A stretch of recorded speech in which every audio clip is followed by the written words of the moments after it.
Hello प्यारे बच्चों, तो कैसे आप सभी लोग उम्मीद करते हैं बहुत अच्छा होंगे और पढ़ाई मन लगा के कर रहे होंगे। प्यारे बच्चों, हमने 11th क्लास ऑलरेडी मनोविज्ञान का शुरू कर दिया है, जिससे मैंने चैप्टर 1 पढ़ाया और चैप्टर 2 पढ़ाया। तो चैप्टर 2 अभी चल ही रहा है, जिसमें चैप्टर 2 में मैंने पार्ट 1 पढ़ा दिया ऑलरेडी। आज हम लोग पार्ट 2 को पढ़ेंगे और पार्ट 2 में देखा जाए तो चैप्टर का नाम ही क्या था आप लोग का, मनोविज्ञान में जाँच की विधियाँ। प्यारे बच्चों, मनोविज्ञान की जाँच विधि में हम लोग 3 चीज़ों पर ध्यान देते हैं। एक मानव के व्यवहार पर, एक मानव के प्रक्रिया पर और एक मानव के विचार पर करते हैं। ठीक है, तो यही 3 प्रक्रिया हम लोग को क्या करना है, ये 3 विधियां हम लोग को और प्रक्रिया हम लोग को पढ़ना है। मतलब चैप्टर 2 में पूरा का पूरा अगर चैप्टर समाप्त होता है तो आपके व्यवहार पर समाप्त होता है, अनुभव पर समाप्त होता है और मानसिक प्रक्रिया के ऊपर क्या होता है प्यारे बच्चों, समाप्त हो जाता है। तो इन्हीं तीनों पे क्या करना है, फोकस करना है। तो चैप्टर 2 का मतलब ही आपका क्या हो गया, आपका व्यवहार हो गया, अनुभव हो गया और मानसिक प्रक्रिया हो गया।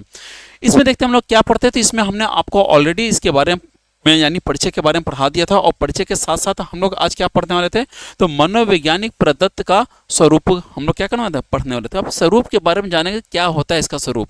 ठीक है, तो इसमें लिखा है कि मनोवैज्ञानिक प्रदत्त ऐसे डेटा हैं जो किसी व्यक्ति के व्यवहार, अनुभव और मानसिक प्रक्रियाओं को क्या करते हैं, दिखाते हैं। यानी कुल मिलाकर के अगर किसी व्यक्ति को हमें समझना है तो हमें क्या करना पड़ेगा, उसके व्यवहार, ठीक है, उसके एक्टिविटीज़ पर क्या करना पड़ेगा, हमें थोड़ा ध्यान देना पड़ेगा और उससे संबंधित सारे डाटा को कलेक्शन करना पड़ेगा। अगर हम लोग उसके व्यवहार से संबंधित डाटा को, ठीक है, उसके अनुभव से संबंधित डाटा को और उसके मानसिक प्रक्रिया से संबंधित डाटा को अगर कलेक्ट करते हैं, तभी हम उस व्यक्ति के बारे में जान पाते हैं कि ये व्यक्ति का विचार कैसा है या सोचता समझता कैसा है। ठीक है, या फिर यहाँ पे दूसरे थ्योरी में देखा जाए तो मनोवैज्ञानिक यानी देखा जाए जब किसी व्यक्ति के व्यवहार या मन को समझना चाहता है तो वे क्या करता है, उससे जुड़ी जानकारियों को क्या करता है, इकट्ठा करता है। यानी अगर मान लो मैं एक मनोवैज्ञानिक हूँ और मैं आपके विचारों को यानी आपके अंदर क्या चल रहा है इसको अगर जानना हम चाहते हैं या आपके पर्सनालिटी को अगर हमें पहचानना है तो उसके लिए हमको क्या करना पड़ेगा, आपसे संबंधित हर एक डाटा को क्या करेंगे, हम कलेक्ट करेंगे। ध्यान दीजिएगा, हर एक डाटा को कलेक्ट करेंगे। ये जानकारियाँ व्यक्ति के सोचने, महसूस करने, बोलने करने जैसे कार्यों से क्या होता है, जुड़ा होता है। और ये डाटा किससे होता है, व्यक्ति के सोचने से, उसके बोलने से, उसके कार्य करने से, इन्हीं सबसे जुड़ा होता है। यानी किसी एक व्यक्ति का अगर आपको पता करना है कि वो किस तरह का सोचता है, किस तरह का विचार रखता है, तो उस व्यक्ति के बारे में पर्सनल इन्फॉर्मेशन आपको क्या करना पड़ेगा, निकालना पड़ेगा। तभी उस व्यक्ति के बारे में जान पाओगे कि ये व्यक्ति किस तरीके का व्यक्ति है, क्या ये व्यक्ति आपके साथ अगर है तो आपका साथ देगा या नहीं देगा। यानी हर तरह की चीज़ें आप उसके बारे में पता कर सकते हो। यानी यहाँ पे व्यक्ति को पहचानने का तरीका बताया जा रहा है। तीसरे कहा गया ना मनोविज्ञानिक की जांच विधि, और मनोविज्ञान की जांच विधि में खासकर प्रदत्त का स्वरूप हम लोग बात करते हैं। प्रदत्त क्या करता है, तो इन्हीं व्यवहारों को जांचने का काम करता है।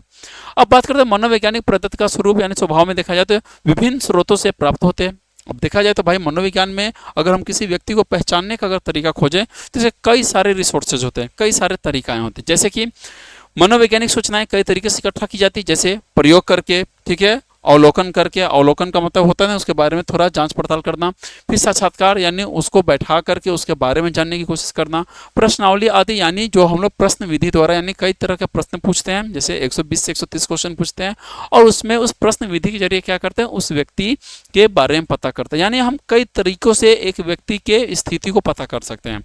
प्रयोग का माध्यम हो गया, अवलोकन करना हो गया यानी उसका बारे में कह सकते हो पता लगाना, या फिर कह सकते हैं कि उसका गणना करना हो गया। ठीक है, फिर उसके बाद साक्षात्कार की बात करते हैं। साक्षात्कार यानी इंटरव्यू के माध्यम से देखते हैं। इन सभी माध्यम से क्या करते हैं हम लोग मनोवैज्ञानिक में क्या करते हैं, किसी भी व्यक्ति के पर्सनालिटी को जानने की कोशिश करते हैं। अब बात करते हैं कि व्यक्ति के अंदर और बाहर दोनों से जुड़ी होती है। ये व्यक्ति के अंदर और बाहर यानी अंदर क्या एक्टिविटी चल रहा है और बाहर का क्या एक्टिविटी हो रहा है, ये दोनों से जुड़ा होता है। फिर बच्चों मैंने कल बताया था लेकिन आप लोग को नहीं, बीए वाले क्लास में बताया था कि व्यक्ति का जो स्वभाव होता है वो 2 तरीकों से होता है, एक अंतर्मुखी होता है और एक बहिर्मुखी होता है। अंतर्मुखी में हम लोग क्या देखते हैं कि व्यक्ति किस तरीके से शांत रहना पसंद करता है, किस तरीके से अकेले रहना पसंद करता है और वो बहुत जल्दी चिंतित हो जाया करता था। बहिर्मुखी क्या होता है, मिलनसार होता है, ठीक है, किसी से भी बात कर सकता है और कह सकते हैं कि इस तरीके का उसका बिहेवियर होता है कि लोग उसको देखकर समझ जाते हैं कि हाँ ये बहुत ही खुश मिजाज टाइप का व्यक्ति है। यानी एक अंतर्मुखी और एक बहिर्मुखी। तो यहाँ पर वही कर रहा है कि व्यक्ति के अंदर और बाहर से जुड़ी हुई जो घटनाएं होती हैं उसको हम लोग क्या करते हैं, मनोविज्ञान की जांच विधि के द्वारा पता करते हैं। ठीक है, अब बात करते हैं ये प्रदत्त व्यक्ति के भीतरी अनुभव। ये प्रदत्त यानी जो ये प्रयोग है एक तरह से देखा जाए तो क्या होता है, व्यक्ति के भीतरी अनुभव जैसे देखा जाए तो भावना हो गया यानी उसके इमोशंस हो गया, विचार हो गया यानी उसका थिंकिंग हो गया, और बाहरी व्यवहार जैसे बोलना, चलना, काम करना, दोनों को क्या करता है, दर्शाता है।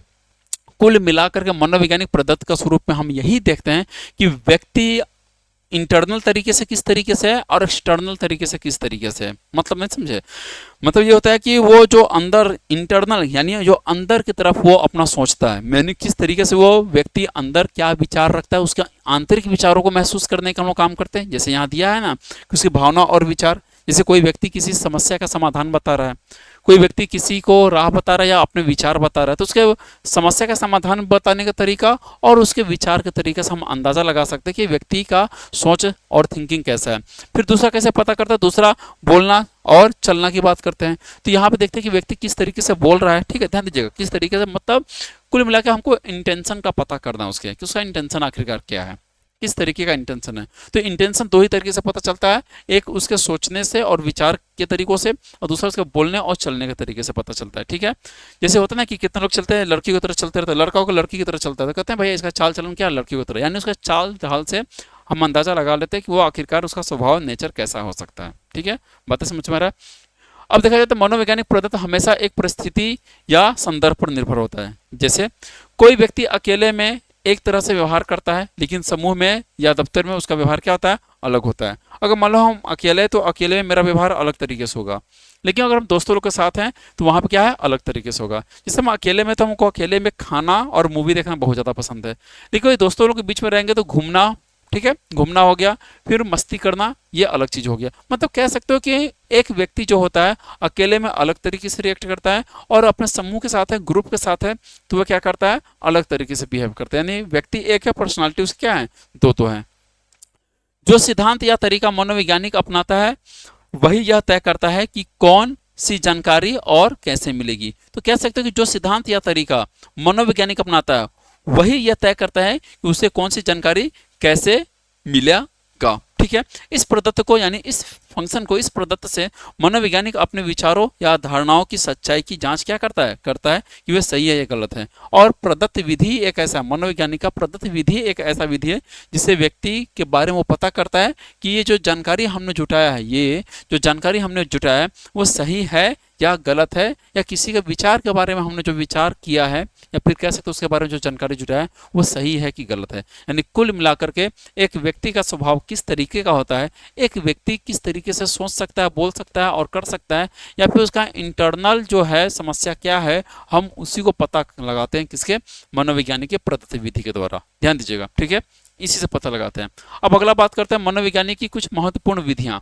क्या है मनोवैज्ञानिक की महत्वपूर्ण विधियां, तो मेथड्स ऑफ साइकोलॉजी में देखते हैं तो मनोवैज्ञानिक में किसी व्यक्ति के व्यवहार, विचार और भावनाओं को समझने के लिए अलग अलग तरीका और विधियों का उपयोग किया जाता है। तो भैया मनोवैज्ञानिक को देखा जाए तो किसी व्यक्ति के विचार और व्यवहार को समझने के लिए अलग अलग तरीकों का प्रयोग किया जाता है।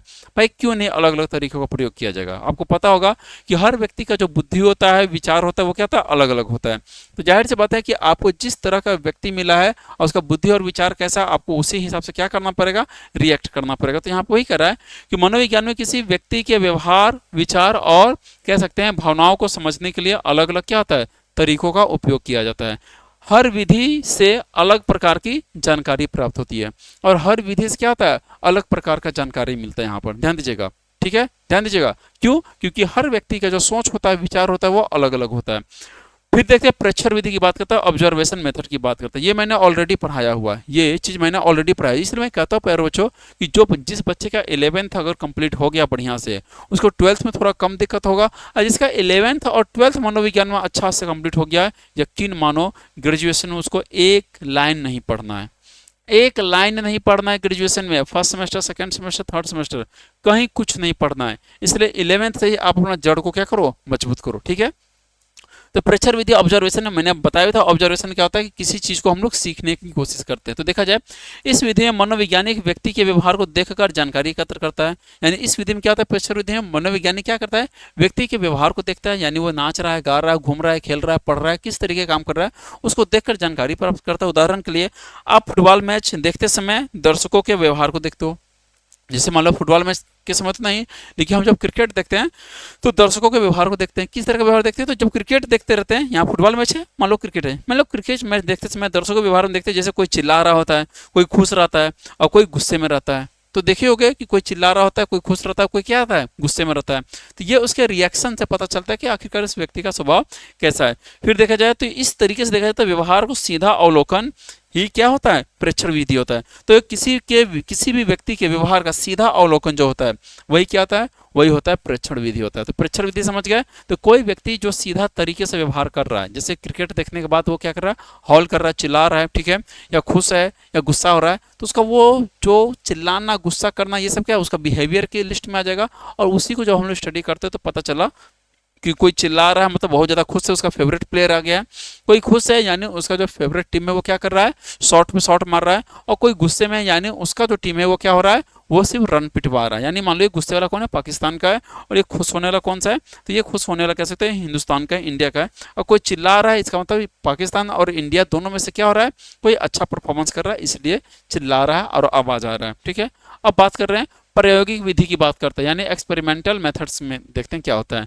लिखा है कि इस विधि में एक प्रयोग किया जाता है, ध्यान दीजिएगा, इस विधि में एक प्रयोग किया जाता है ताकि यह जाना जा सके कि कौन सी चीज किस कारण से बदलती है। इस विधि में एक प्रयोग किया जाता है और ये जाना जा सके कि कौन सी चीज कौन से कारण से बदलती है। उदाहरण के लिए देखना है कि बच्चे अपनी कक्षा में परीक्षा देने पर बेहतर प्रदर्शन या अलग परीक्षा भवन में किस तरीके से वो प्रदर्शन करते हैं। तो यहाँ पे देखा जाता है कि इस विधि में एक प्रयोग किया जाता है, ध्यान दीजिएगा, किसमें, प्रायोगिक विधि में। जाहिर से होता है प्रायोगिक विधि बिना प्रयोग का तो संभव होगा नहीं। तो देखा जाए इस विधि में एक प्रयोग किया जाता है ताकि यह जाना जा सके कि कौन सी चीज किस कारण से बदलती है, कौन सा चीज़ किस कारण से बदलता है। तो हम लोग अक्सर देखते हैं कि कोई व्यक्ति है जो डेली लापरवाही कर रहा आता है और सो जाता है। तो अब हम लोग देखते हैं कि आखिरकार वो क्यों आता है और सो जाता है। तो उसको प्रैक्टिकल करेंगे तो पता चला वो दिन भर क्या कर रहा है, मजदूरी कर रहा है और वापस यहाँ पर आ रहा है और सो जा रहा है। तो हम लोग प्रयोग के माध्यम से क्या करेंगे, पता लगाएंगे। देखना कि बच्चे अपनी कक्षा में परीक्षा देने पर बेहतर प्रदर्शन करते हैं या अलग परीक्षा भवन में अलग तरीके से प्रदर्शन करते हैं। तो ये सारा चीज देखता है। इससे कार्य कह सकते हो, इससे कार्य कारण संबंध का पता चलता है। यानी इससे कार्य कारण संबंध क्या होता है, यानी कॉज इफेक्ट रिलेशन का पता चलता है कि वो बच्चा आखिरकार उस काम को करने में कितना ज्यादा दिलचस्प ले रहा है। तो ये प्रयोग के माध्यम से क्या है, संभव हो सकता है, ठीक है। अब अगला बात करते हैं सहसंबंधात्मक विधि की बात करते हैं, यानी कोरिलेशनल, ठीक है, मेथड्स की बात करते हैं। तो ये क्या है, कोरिलेशनल मेथड्स, यानी इस विधि में यह जाना जाता है कि दो चीजों के बीच कितना संबंध है। और कोरिलेशन मेथड में देखा जाए सहसंबंध, सहसंबंध का मतलब होता है संबंध बनाना, ठीक है, और साथ साथ संबंध बनाना। तो जाहिर सी बात है साथ साथ संबंध कब बनाओगे, जो कम से कम दो व्यक्ति रहे, कम से कम दो व्यक्तियों का समूह या समुदाय रहे। तो यहाँ देखते हैं इस विधि से यह जाना जाता है कि दो चीजों के बीच कितना संबंध है, लेकिन यह नहीं बताया जाता कि कौन सी चीज का कारण है। उदाहरण के लिए बुद्धि और आत्मसम्मान के बीच संबंध जानना है आपको, बुद्धि और आत्मसम्मान के बीच अगर संबंध जानना है तो देखा जाता है कि क्या ज्यादा बुद्धिमान बच्चों का आत्मसम्मान भी ज्यादा होता है। हाँ जी, ये तो हमें पता है कि जो ज्यादा बुद्धिमान बच्चे होते हैं उसका आत्मसम्मान भी क्या होता है, ज्यादा होता है। ये आपको भी पता होगा, क्योंकि अगर आप बुद्धिमान हो तो जाहिर सी बात है कि आप कोई गलत काम करोगे नहीं। और अगर आप गलत काम कर नहीं रहे हो और आपको कोई अगर डांट फाड़ दे या कुछ किसी तरीके ऐसा एलिगेशन लगा दे जो आपने किया नहीं है, तो कहीं ना कहीं आपका आत्मसम्मान पे क्या होगा, चोट पहुंच सकता है। तो यहाँ पे यही बात कहा गया है कि बुद्धि और आत्मसम्मान के बीच संबंध जानना। क्या ज्यादा बुद्धिमान बच्चों आत्मसम्मान से आत्मसम्मान ज्यादा होता है, यानी क्या ज्यादा बुद्धिमान बच्चों में आत्मसम्मान ज्यादा होता है, तो ये क्वेश्चन मार्क बन जाता है। तो आगे प्रयोग के माध्यम से हम लोग पता कर भी लेंगे। फिर बात करते हैं सर्वेक्षण विधि, यानी सर्वे मेथड की बात करते हैं। आप लोगों को पता होगा कि हर साल भारत में क्या होता है, सर्वे होता है। वे हंगर लिस्ट में भारत का कौन सा स्थान है, यहाँ पर भारत देखा जाता है ऐसे कितने व्यक्ति हैं जो फोर्ब्स की लिस्ट में जाते हैं, ठीक है। फिर यहाँ पर देखा जाता है सूचकांक, मतलब जितना भी इंडेक्स वगैरह निकाला जाता है। तो हंगर हो गया, ठीक है। फिर उस पीस के मैटर में हो गया, ठीक है, पीस यानी शांति के मामले में हो गया। फिर खुशहाली में यानी हैप्पीनेस की रिपोर्ट में हो गया। तो ये सब क्या होता है, ये सब सर्वे के माध्यम से पता चलता है, ठीक है। ये सब क्या होता है, सर्वे के माध्यम से पता चलता है। तो इसमें देखा जाए सर्वेक्षण विधि में देखा जाए क्या होता है कि इस विधि में बहुत सारे लोगों के प्रश्न पूछकर उनके विचार और कह सकते हो राय जानी जाती है। अब जब भी कहीं सर्वे होगा तो वहाँ पर क्या होता है कि बहुत सारे लोगों से पूछा जाता है, विचार लिया जाता है, और ये एक लगभग में अप्रोक्स में क्या होता है, रिजल्ट देता है, ठीक है। अब भाई लोगों के विचार से और राय मशवरे से ही आपको पता चलेगा ना कि वो खुश है कि दुख है। जैसे हम लोग आते हैं और पूछते हैं, अभी जैसे गांव-गांव में बहुत सारे नेता और विधायक लोग पहुंच रहे हैं, सबके घर नेता और विधायक लोग पूछ रहा करे कि भैया हमको ही वोट देना, हमको ही क्या करना, हमको ही वोट दीजिएगा, हम आपके लिए ये कर देंगे वो कर देंगे, कई तरह की चीज़ें। तो बहुत सारे पार्टी लोग कह रहे हैं कि भैया हमको तुमको वोट ही नहीं देना है, ठीक है, हमको तुम्हारा कोई भी वोट नहीं देना है, मेरा खानदान तुमको वोट नहीं देगा। तो यहाँ पे नतीजा क्या होगा कि उसका एक राय और विचार हम लेंगे कि आखिरकार वो व्यक्ति क्या मुझे वोट देगा या नहीं देगा। इससे हम एक आंकड़ा यानी एक डाटा तय करेंगे कि इस गांव से मुझे कितना वोट मिलेगा, और हम लोग वहाँ पर लिख लेंगे इस गांव से इतने वोट मिलने के पॉसिबिलिटीज़ क्या हैं और बन रहे हैं। तो यहाँ पर वही चीज़ कहा जाता है सर्वेक्षण विधि में देखा जाए तो इस विधि में बहुत सारे लोगों से प्रश्न पूछकर उनके विचार और क्या देखा जाए तो राय जानी जाती है। ठीक है, उदाहरण के लिए शिक्षा के निजीकरण यानी प्राइवेटाइजेशन पर विद्यार्थी की राय जानने के लिए प्रश्नावली भरवाना हम लोग देखते हैं। जैसे शिक्षा के निजीकरण यानी एजुकेशन का प्राइवेटाइजेशन पर अगर देखा जाए तो हम लोग बच्चों से पूछेंगे क्या शिक्षा प्राइवेट होना जरूरी है,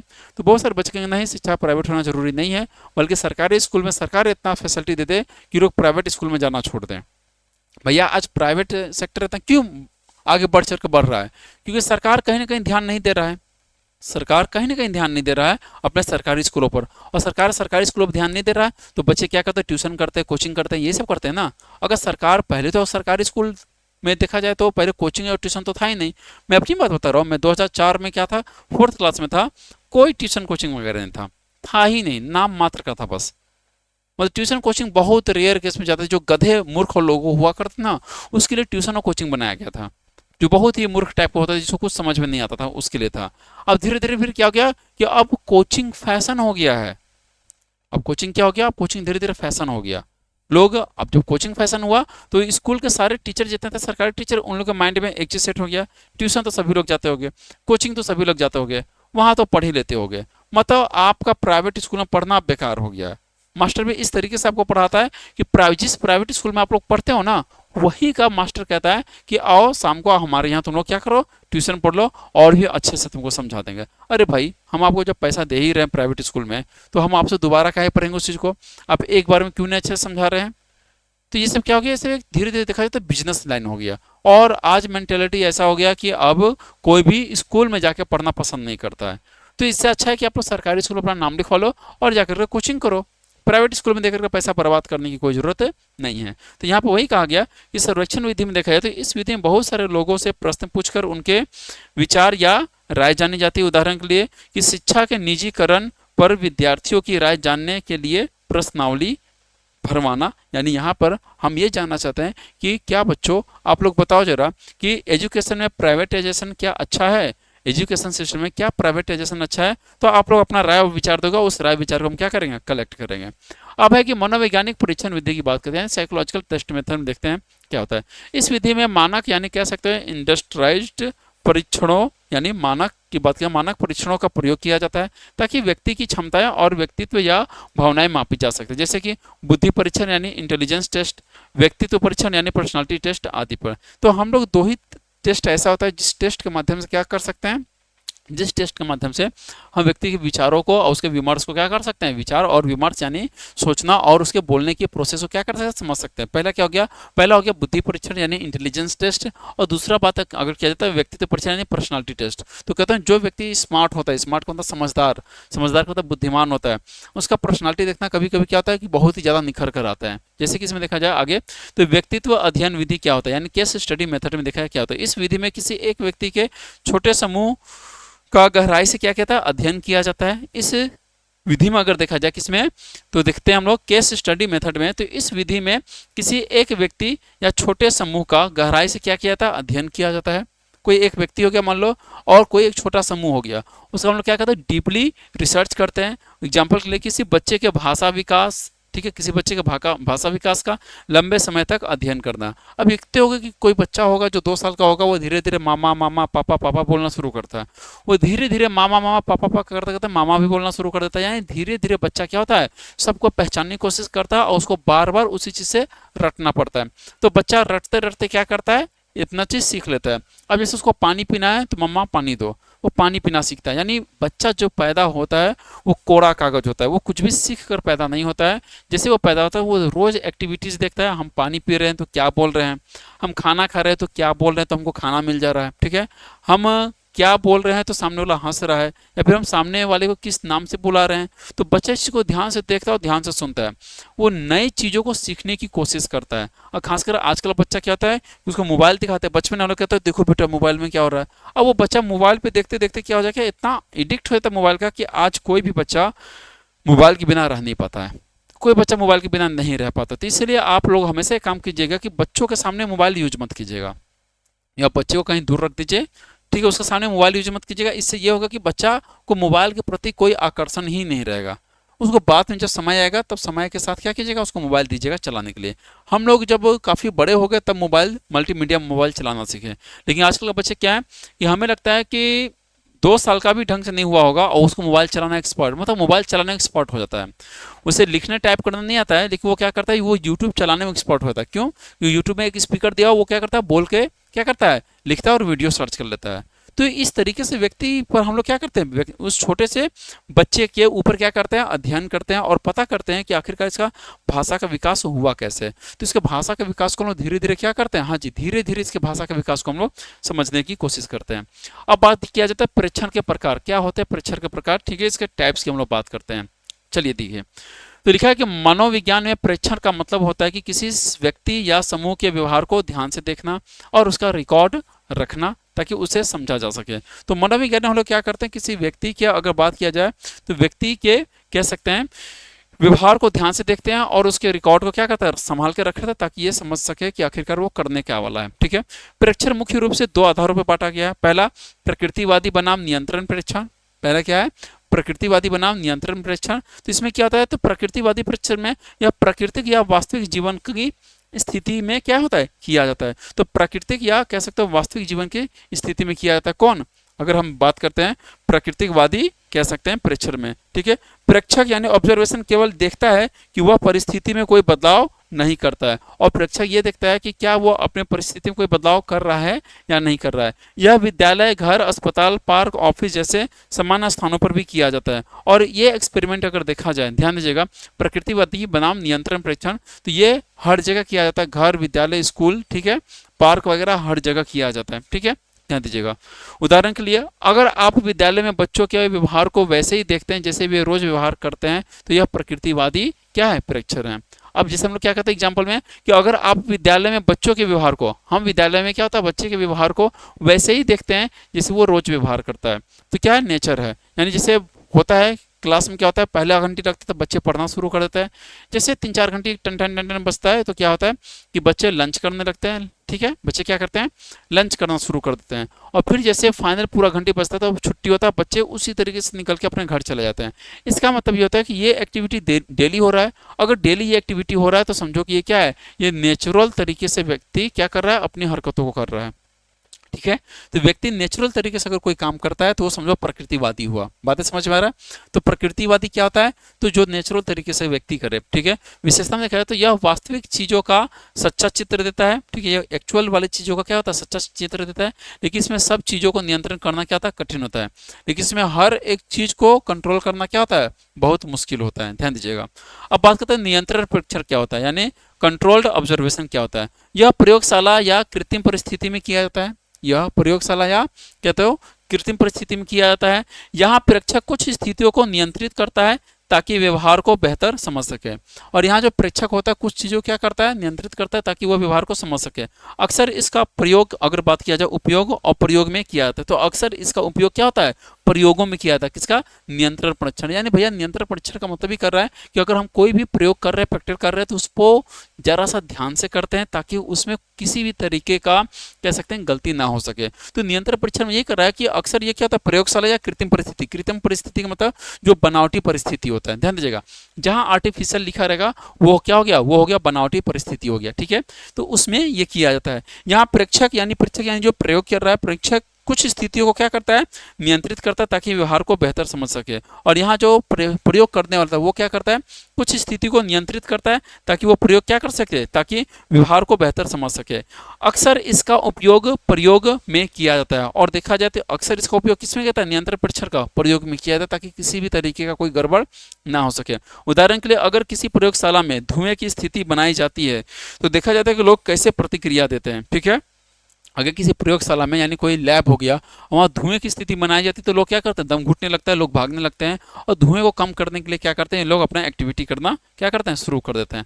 अब बात करते हैं असहभागी बनाम सहभागी परीक्षण, यानी कह सकते हो कि non participate versus participate observation की बात करते हैं। तो असहभागी परीक्षण क्या होता है, ध्यान दीजिएगा, असहभागी परीक्षण होता क्या है। ठीक है, तो इसमें कहा जाता है, ध्यान दीजिएगा, इसमें क्या कहा जाता है, इसमें कहा जाता है कि असहभागी परीक्षण यानी नॉन पार्टिसिपेट ऑब्जर्वेशन में इसमें प्रेक्षक केवल देखता है पर गतिविधियों में भाग नहीं लेता है, असहभागी। तो इसमें कह रहा है कि पार्टिसिपेट ना करना। इसमें हम सिर्फ क्या करेंगे, सिर्फ कुछ चीज़ों को देखेंगे बल्कि पार्टिसिपेट नहीं करेंगे।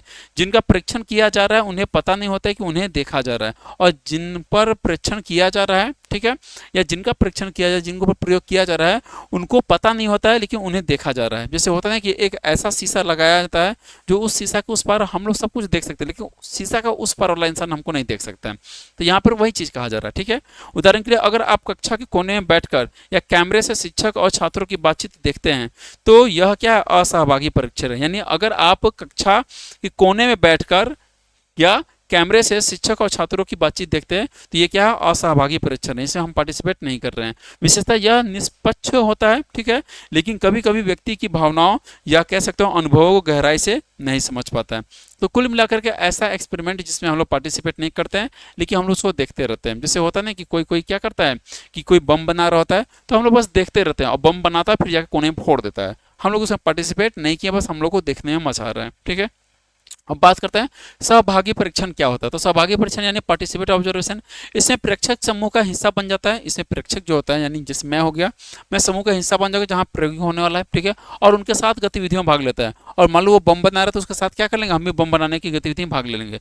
इससे वह उनके अनुभव यानी मैं इससे क्या करूँगा, उसके एक्सपीरियंस को सीखूंगा। भैया वो बम बना रहा है, हम भी जाकर उसमें पार्टिसिपेट करने लगे तो हम क्या करेंगे, उसके अनुभव को सीखेंगे, उसके भावनाओं यानी उसके इमोशंस को देखेंगे, और उसके बिहेवियर को, अंतर को क्या करेंगे, समझेंगे। यानी किस तरीके से उसका अनुभव है, उसका बिहेवियर है, ठीक है, और कह सकते हैं उसका एक्सपीरियंस है, इन सबको क्या करेंगे, हम लोग समझेंगे। उदाहरण के लिए अगर कोई मनोवैज्ञानिक बच्चों के खेल समूह में शामिल होकर उनके समूह व्यवहार को समझता है तो यह सहभागी परीक्षण कहलाता है। अगर कोई मनोवैज्ञानिक बच्चों के खेल समूह में शामिल होता है, जैसे मान लो कई सारे बच्चे क्रिकेट खेल रहे हैं और उसमें जा करके हम क्या करेंगे, हम भी शामिल हो जाते हैं। तो जैसे हम शामिल हो जाएंगे तो उनके समूह व्यवहार को क्या करेंगे, समझेंगे, वो किस तरीके से अपना व्यवहार करते हैं, बच्चे किस तरीके से अपना व्यवहार करते हैं, हम उसको क्या करेंगे, समझेंगे। तो यह सहभागी परीक्षण कहलाएगा, यानी पार्टिसिपेट कह सकते हो, ऑब्जर्वेशन कहलाएगा। यानी हम कुल मिलाकर ऑब्जर्वेशन में क्या करते हैं कि एक पार्टिसिपेट करके सीखते हैं और बिना पार्टिसिपेट किए सीख जाते हैं। अगर हम पार्टिसिपेट कर रहे हैं तो समझ लीजिएगा कि वहाँ पर क्या है कि उसके अनुभव को, व्यवहार को और मानसिक स्थिति को क्या करेंगे, समझने का काम करेंगे। हम बच्चों के साथ यहाँ पे जुड़ गए हैं, उसके खेल में शामिल हो गए, इसका मतलब ये है कि हम बच्चे के कह सकते हो अनुभव को और उसके मानसिक प्रक्रिया को और उसके बिहेवियर क्या करेंगे, समझने की कोशिश करेंगे, ठीक है। यानी पार्टिसिपेट करके यानी उसमें साझेदारी करके। विशेषता की बात किया जाए, गहरी समझ लेता है लेकिन प्रेक्षक के खुद शामिल होने से पक्षपात की संभावना बढ़ सकता है, और अगर हम उसमें शामिल हो रहे हैं तो उसमें पक्षपात वगैरह हो सकता है, ठीक है। ऊपर नीचे बात क्या हो सकता है, पैर बच्चों, ऊपर नीचे बात और घटनाएं हो सकती हैं। अब देखा जाए संक्षेप में याद रखने के लिए तो सबसे पहले देखते हैं प्राकृतिक परीक्षण को देखते हैं, फिर नियंत्रण परीक्षण को देखेंगे, फिर सहभागी परीक्षण को देखेंगे, फिर असहभागी परीक्षण को देखेंगे। अगर अभी तक मान लो वो सब चीज़ें नहीं समझ में आया कि क्या होता है प्राकृतिक परीक्षण, क्या होता है नियंत्रित परीक्षण, क्या होता है सहभागी परीक्षण, क्या होता है असहभागी परीक्षण, तो एक बार हमसे सुन लो। प्रकृति परीक्षण का मतलब होता है कि जब हम स्कूल में किसी बच्चे को देखते हैं डेली का वही एक्टिविटी करता है, वही टाइम से आना, वही टाइम से खाना खाना, वही फिर टाइम से घर जाना, तो वो क्या होता है, प्राकृतिक परीक्षण होता है। नियंत्रित परीक्षण हम लोग क्या देखते हैं कि जब कोई परीक्षक कोई एक्सपेरिमेंट कर रहा होता है तो उसमें क्या करता है, अपना कह सकते हो बच बचाव के लिए क्या करता है, कंट्रोल करता है, बहुत सारी चीज़ों पर कंट्रोल करता है ताकि किसी भी तरीके का किसी को नुकसान ना हो सके। असहभागी परीक्षण में देखते हैं तो इसमें क्या होता है कि परीक्षण क्या करता है, इसमें कह सकते हैं कि पार्टिसिपेट नहीं करता है बल्कि दूर से ही देखकर क्या होता है, सब कुछ सीखता है, अनुभव करता है, महसूस करता है। और सहभागी में क्या होता है कि परीक्षक इसमें क्या होता है कि जाता है उसके किसी बच्चे के ग्रुप को ज्वाइन कर लेगा, या फिर कोई भी बंदा लोग है जो खेल कूद रहा है उसको ज्वाइन कर लेगा और उसके करीब जाकर के उसके बारे में क्या करेगा, महसूस करेगा, समझेगा और सीखेगा। तो यही चीज़, चार चीज़ होता है। अब देखा जाए इसमें तो प्राकृतिक परीक्षण यानी प्राकृतिक परिस्थिति में क्या होता है, व्यवहार को देखना। प्राकृतिक परिस्थिति यानी जैसे एक बच्चा डेली सुबह क्या होता है, उठ जाता है 5 बजे भोर में और रोज रात को सो जाता है 9 बजे। तो एक बच्चा डेली 9 बजे सो जाता है और 5 बजे भोर में उठ जाता है, इसका मतलब क्या है, ये प्राकृतिक चीजें हो गया, ठीक है। अब नियंत्रण परीक्षण की अगर बात करें, वो बच्चा जैसे सोया हुआ तो उसको हम लोग क्या करते हैं, डायपर पहना देते हैं। क्यों, ताकि अगर वो सुसु करता है या कुछ भी करता है तो वो हमारा उससे नुकसान ना हो पाए। असहभागी परीक्षण में देखते हैं तो हम लोग क्या करते हैं, कभी कभी बच्चे को दूर से देख के क्या होता है, खुश हो जाते हैं। और सहभागी में देखते हैं कि उसको क्या करते हैं, गोद में उठा लेते हैं, और गोद में उठाते पता चला वो सुसु कर दिया। तो कई तरह की चीजें होती हैं। तो प्रकृतिवादी परीक्षण में देखा जाए तो प्रकृति परिस्थितियों में क्या होता है, प्राकृतिक परिस्थिति में व्यवहार देखता है, ठीक है। नियंत्रण परीक्षण में देखा जाए तो प्रयोगशाला जैसी नियंत्रण परिस्थिति में देखा जाता है। तो प्रयोगशाला में अक्सर क्या होता है, नियंत्रण वाली चीजें हम लोग देखते हैं, कंट्रोल करने वाली चीजें। असहभागी में देखा जाए तो दूर से देखना और भाग नहीं लेना, होते नहीं कितने सारे लोग जो क्रिकेट को दूर से देखते हैं, महसूस करते हैं, खुश हो जाते हैं। जैसे मैं क्रिकेट जब भी गांव में होता है, मैं क्रिकेट देखता नहीं हूँ, मतलब माफ कीजिए, मैं क्रिकेट खेलता नहीं हूँ, मैं क्रिकेट देखकर खुश हो जाता हूँ। क्यों? क्योंकि उसमें बहुत सारे लोग बेईमानी करते रहते हैं, ऐसे है वैसे है। सहभागी देखा था समूह में शामिल हो जाते हैं, और जो सहभागी होगा वो जाकर क्रिकेट में क्या हो जाएगा, शामिल हो जाएगा और क्रिकेट खेलना शुरू कर देगा। अब प्रकृतिवादी परीक्षण में देखा जाए तो ये कहाँ किया जाता है, तो ये कह सकते हैं विद्यालय या घर या व्यवहार में, मतलब विद्यालय या घर में किया जा सकता है। नियंत्रण परीक्षण देखा जाए तो धुएं वाले प्रयोग में प्रतिक्रिया को देखा गया कि मान लो मैंने इस स्टूडियो में क्या कर दिया, धुआं कर दिया, तो अमन सर आएंगे, झांकेंगे ताकि क्या हो गया क्या हो गया। फिर क्या असहभागी परीक्षण में देखा जाए तो कक्षा के कैमरे का अवलोकन किया जाता है। कक्षा में देखते हैं हम लोग कैमरे के माध्यम से क्या करते हैं, देखते रहते भाई कौन क्या कर रहा है। और सहभागी परीक्षण में देखा जाए तो बच्चों के खेल में शामिल होना हो गया। तो ये क्या है, यही है आपका क्या है, यही आपका देखा जाए तो सबसे आसान तरीका है इसको समझने का। ध्यान दीजिएगा, यही आपका सबसे आसान तरीका क्या है इसको समझने का। तो बातें समझ में आ रहा है? हाँ जी, बातें समझ में आ रहा है। कहोगे सर बीच में ब्रैकेट आप क्यों नहीं बना दिए? ठीक है, बातें समझ में आ रहा है। चलो हम इसको खुद ही बना देते हैं, ठीक है, हम इसको खुद ही बना देते हैं, ठीक है। चलो चलो, बातें समझ में आ गया, बातें समझ में आ गया प्यारे बच्चों। चलिए ठीक है ठीक है ठीक है ठीक है। चलिए, तो ये कुछ इस तरीके से क्या हो गया आपका पूरा, ये कह सकते हो कि मेजर बॉक्स बन गया। ठीक है, तो मैंने एक एक चीज़ को क्या किया है, यहाँ पर एक एक चीज़ को मैंने मेंशन कर दिया है। ठीक है, हाँ जी, ताकि आपको किसी भी तरीके का समस्या ना हो सके। ठीक है, चलिए, बातें समझ में आ रहा है, ऑल क्लियर है। चलिए, अब नेक्स्ट पॉइंट देखते हैं क्या है।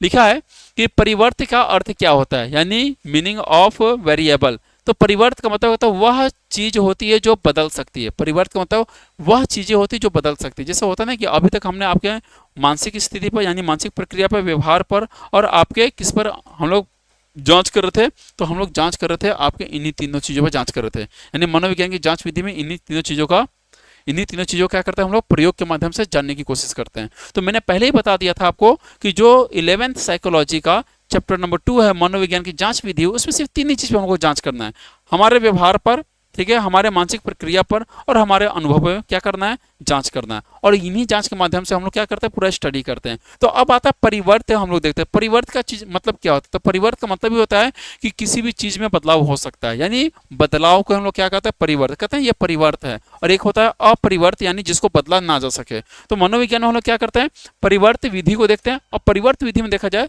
जिस चीज को बदला जा सके। ठीक है,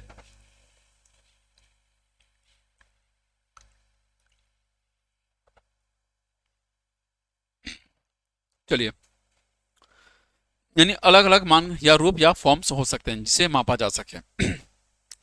जिस चीज में परिवर्तन हो सकता है वह परिवर्त है। जैसे कलम में क्या परिवर्तन हो सकता है? बिल्कुल नहीं। कारण सिर्फ एक कलम अपने आप में नहीं बदल सकता है। ठीक है, कलम का आकार, प्रकार या रंग बदल सकता है।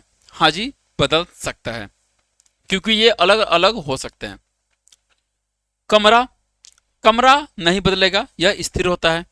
कमरे का आकार अगर देखा जाए तो हाँ ये बदल सकता है, क्योंकि कमरे का आकार अलग अलग हो सकता है। ठीक है, और यहां पर देखा जाए तो किसी का ऊंचाई या कद क्या हो सकता है, वो बदल सकता है, क्योंकि सबकी ऊंचाई अलग अलग हो सकती है। तो यहां पर जो चीज परिवर्त हो जाए, जो चीज परिवर्त हो जाए वही क्या है, परिवर्त है। तो इसमें कह सकते हो कलम, कह सकते हो कलम क्या है, परिवर्त नहीं होगा। कलम का आकार, रंग और कलर क्या हो सकता है, परिवर्त हो सकता है।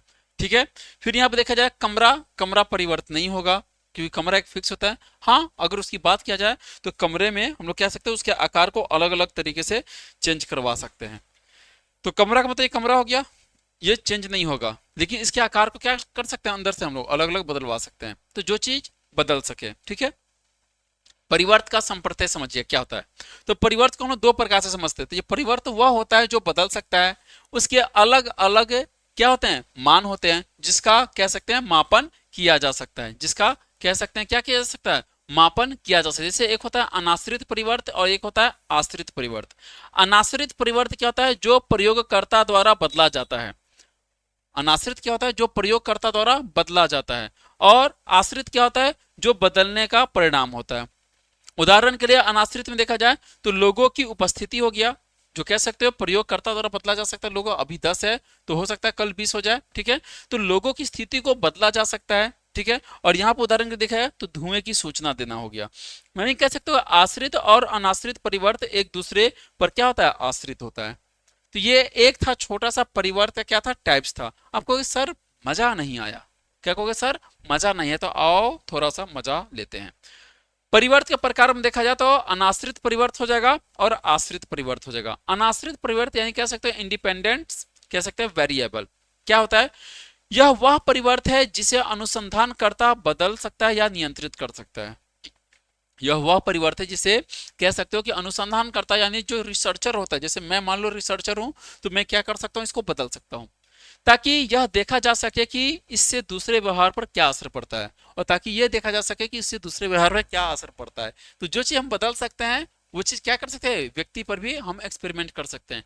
इसे कारण, इसे क्या कहते हैं, इसे कारण भी कहा जाता है, और इसे क्या कहते हैं, कारण भी कहा जाता है। जैसे अगर किसी प्रयोग में देखा जाए कि धुएं की स्थिति में लोग मदद के लिए चिल्ला रहे हैं या नहीं है, तो जैसे मान लो हम कोई लैब है, जैसे मान लो यहाँ पे तनु क्लासेस है और इस स्टूडियो में क्या किया, खूब धुआं धुआं कर दिया। अब जरा हम देखेंगे कि भैया यहाँ के लोग एक दूसरे की मदद कर रहे हैं कि नहीं, कि सब पता चला रूम के बाहर भाग गए और दो चार लोगों को छोड़ दी इसी में। तो ये चीज हमें पता चलेगा, प्रयोग के माध्यम से पता चलेगा। अगर ऐसा चीज हम लोग को देखने को मिल जाए तो चलो ठीक है, वो क्या है, आश्रित वाले कंडीशन में चला जाए। तो यहाँ पर देखते हैं कि अनाश्रित परिवर्तन में यही होता है कि भैया हम क्या करते हैं कि प्रयोग में देखते हैं कि धुएं की स्थिति में लोग मदद के लिए चिल्लाते हैं या नहीं है। अन्य व्यक्ति की उपस्थिति या अनुपस्थिति देखा जाए तो अनाश्रित परिवर्त है, क्योंकि यह प्रयोगकर्ता नियंत्रित करता है। ठीक है, तो अन्य व्यक्ति की उपस्थिति या अनुपस्थिति यानी अनाश्रित परिवर्त कहलाएगा। ध्यान दीजिएगा, कोई व्यक्ति उपस्थित है या नहीं है यह अनाश्रित कहलाएगा, क्योंकि इस पूरे सिस्टम पर कंट्रोल कौन करता है, प्रयोगकर्ता। यानी ये मेरा बना बनाया प्रॉब्लम है, यानी मैंने क्या किया, आर्टिफिशियल तरीके से समस्या को बनाया है और मैं उसको अकेले समाप्त कर सकता हूं। ठीक है, तो ये क्या बनाता है, ये बनाता है आश्रित परिवर्त। अब बात करते हैं अनाश्रित परिवर्त क्या होता है। तो अनाश्रित परिवर्त, माफ कीजिएगा, आश्रित परिवर्त क्या होता है, वो था अनाश्रित, यह है आश्रित। तो आश्रित में देखा जाए यह परिवर्त वह है, यानी जो अनाश्रित परिवर्त के प्रभाव के कारण बदलता है, जैसे यानी परिणाम को दर्शाता है। उदाहरण के लिए धुएं की सूचना देना या ना देना, यह आश्रित परिवर्त है। धुएं की सूचना देना या ना देना यह आश्रित परिवर्त है, यानी ये मेरे ऊपर आश्रित करता है कि हम धुएं की सूचना देंगे या नहीं देंगे, क्योंकि यह अन्य लोगों की उपस्थिति पर क्या करता है, निर्भर भी करता है। तो अनाश्रित परिवर्त में देखते हैं क्या होता है, जिसे प्रयोगकर्ता बदल सकता है। ठीक है, जिसे प्रयोगकर्ता क्या करता है, बदलता है और कारण बनता है लोगों की उपस्थिति का। और आश्रित क्या होता है कि जो बदलने का परिणाम है, यानी प्रभाव दिखता है और धुएं की सूचना देना। तो कह सकते हैं कि आश्रित और अनाश्रित में ये यानी परिवर्त, आप समझिए क्या होता है, परिवर्त का मतलब ही होता है भैया, क्या होता है, तो परिवर्त का मतलब होता है जिससे बदला जा सके, जिसे परिवर्तन लाया जा सके। अब डिपेंड करता है परिवर्त कितने प्रकार का होता है, आश्रित होते हैं और अनाश्रित होते हैं। अनाश्रित में क्या होता है कि प्रयोगकर्ता खुद एक्सपेरिमेंट करता है, यानी वो उस समस्या का समाधान भी कर सकता है, लेकिन वो देखता है कि कितने व्यक्ति लोग आते हैं एक दूसरे को बचाने के लिए या नहीं आते हैं। तो हम ये चेकिंग करने के लिए क्या करते हैं, एक खुद आर्टिफिशियल प्रॉब्लम्स को क्या करते हैं, क्रिएट कर देते हैं।